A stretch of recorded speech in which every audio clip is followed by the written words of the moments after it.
Salt बता दूंगा। अगर आपको कोई दूसरा भी मिल गया रीजनेबल रेट में तो आप ले लो जो। ठीक है, सब घर के ही आदमी है और साथ में थोड़ा सल्फर लगा लिया। अगर वाइट कलर होगा तो उसकी त्वचा को साल्ट बता दूंगा। अगर आपको कोई दूसरा भी मिल गया रीजनेबल रेट में तो आप ले लो जो। ठीक है, सब घर के ही आदमी है यहाँ जो, कोई ज्यादा बड़ी वो भी नहीं है। तो जैसे इस टाइम पर टेम्परेचर ज्यादा हो, सबने लगभग अपने खेतों में 1 तक 2 बार जहर का स्प्रे कर रखा और स्थिति भी भली भांति नियंत्रण में। अब जैसा टेम्परेचर बढ़ेगा, बढ़वार के साथ साथ क्या ध्यान रखना कि जैसा गर्मी होती है, ज्यादा जरूरत से सर्दी होती है, तो प्लांट जो आपका पौधा तनाव में आ जाएगा। तनाव का मतलब सपोज करो हम हो जैसे हम अभी अगर गर्मी में चल रहे हैं तो आदमी थोड़ा यार थकान सी ज्यादा हो रही, तो सेम हो जीवन उसके अंदर भी, जीवन हमारे अंदर भी है, तो प्लांट का भी है, वो भी बेचारा तनाव में आ जा रहा है। उसके लिए हमें क्या करना, कोई अमीनो एसिड बेस्ड प्रोडक्ट का यूज करना फोलियर स्प्रे में। अगर आप नीचे डाल सको या तो चैलेटेड जिंक डाल लो, आधा किलो एकड़ के हिसाब से अगर स्प्रे कर सको तो 250 ग्राम का उसका स्प्रे भी हो जाएगा चैलेटेड जिंक का। ठीक है, एक प्रोडक्ट आता है एंटोक्स के नाम से, एंटी स्ट्रेस होता है वो। जैसा पानी भरा हुआ, ये कह रहे थे कि मेरा गन्ना झुलस गया भाई, सूख गया नीचे वो, तो जहाँ पर आप ये प्रॉब्लम देखोगे कि भाई मेरा गन्ने के पत्ते ऊपर से नीचे को सूखते हुए जा रहे हैं, तो वहाँ पर आप उस प्रोडक्ट का यूज कर सकते हैं। उसमें ऑर्गेनिक कार्बन है, एक एंटी स्ट्रेस के लिए प्रोटीन मिला रखा है, 1-2 सामान उसमें मिला ना। देखो सारा कंपनी खोलते नहीं, कोई भी हो तो आप उसका यूज कर सको। जो इस टाइम पर अवस्था है बढ़वाने के लिए आप NPK 20-20 का यूज कर सको फसल में, 100 ग्राम 1 टंकी के हिसाब से। अगर आप टैंकर से मार रहे हो 500-600 लीटर पानी है तो उसमें कम से कम आपको 2 पैकेट डालने पड़ेंगे। अलग अलग फॉर्म के NPK हैं। अगर आप इनकी बात करो शुरुआती अवस्था में जब पल्ले लेने के लिए लगता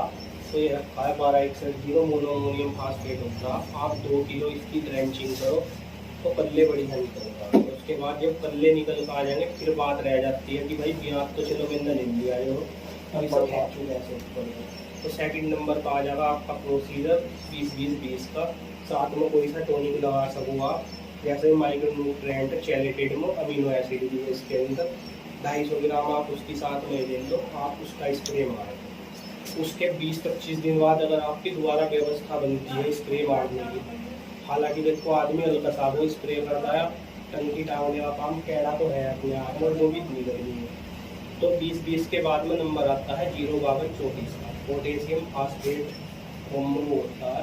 आप उसका यूज करो, उससे जो गन्ना सख्त होगा, डाया पोटास रहेगा, जो आपके कल्ले निकल का है, थोड़ी बढ़वार हुई हो उसमें जो कैड़ापन आ होगा। कैड़ेपन का मतलब ये है कि जितना गन्ना थोड़ा सख्त सा होगा, नरमाट कम होगा, तो कीट का हो या बीमारी का हो उसका आकर्षण उसके प्रति थोड़ा कम होता है। हरी भरी फसल की कीट ज्यादा खाते हैं जिसमें लटक ज्यादा मिलेगी। लटक का मतलब किसी ने खाद फेल दिया, यूरिया ज्यादा दे दिया जरूरत से, तो यूरिया नरमाट लिया आगा जो। ठीक है, तो कहने का मतलब है उस टाइम पर लगाओ आप 0-52-34। उसके साथ में अगर आप कह रहे हैं तो ब्लैक स्मट की समस्या आ रही है या किसी खेत में बिल्ट आ जाएगा, येलो हो जाए की भी दिक्कत आ जाएगा। बिल्ट मतलब कुत्ता रोग जो है जिसमें खड़े से गन्ना सूखने लगे। रेड रोड और बिल्ट का सेम सा ही बोध था, दोनों में गन्ना खड़ा सूखता, पर बिल्ट के अंदर जो है गन्ना लाल नहीं निकलने का, रेड रोड में गन्ना अंदर से लाल निकलेगा।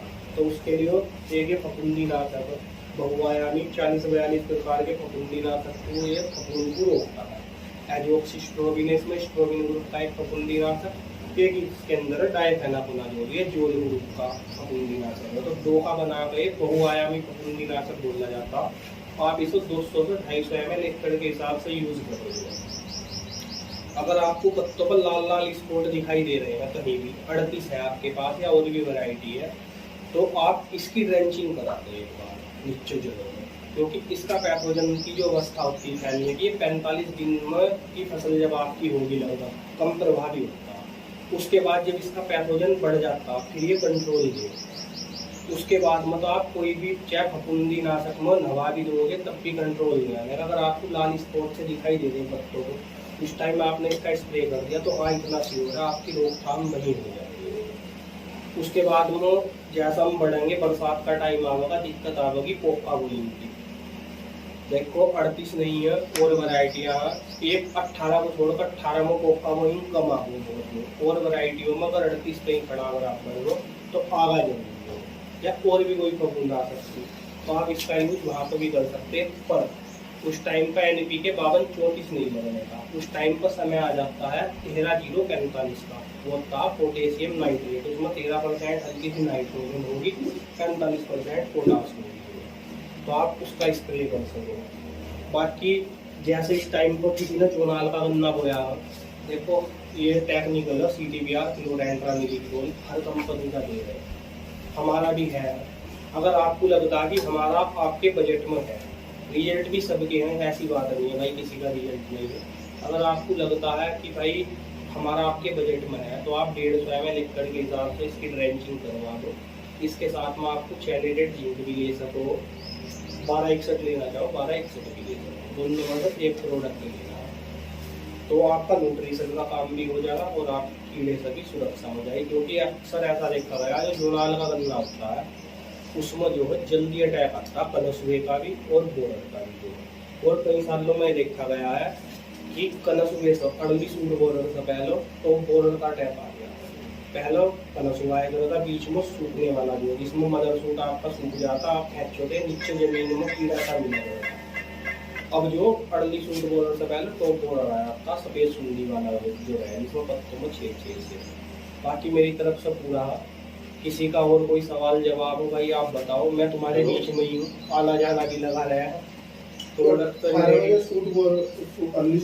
इसका क्या इलाज है? इसमें क्लोरोफाइबर की ड्रेंचिंग करा दे, एक लीटर क्या पानी में भी करवा दे, सब खत्म हो गया नीचे वो भी होगा ना वाइट गर्म। अच्छा, इसमें पौधा ऊंचा होने के बावजूद भी है, ऐसे पौधा बड़ा होता चलते आ जा, उसके बावजूद भी है बीच वाली पूरी इचका आ रही है, वो पूरी आ रही है। क्लोरोफाइबर 1 लीटर छिट्टा मार दो, चाहे खाद में मिला तो चाहे नाली में पानी के साथ चला दो, वही रुक जाएगा, ताकता लगेगा। जो तेरा सफेद गिनार भी होगा ना नीचे एक आध परसेंट, वैसे तो तुम्हारे यहाँ इधर के जंगल में है नहीं है, इस वाले में हो सको मापपुर की तरफ वो भी गंदा हो जाएगा। और साथ में थोड़ा सल्फर लगा लिया, अगर वाइट कलर होगा तो उसकी त्वचा को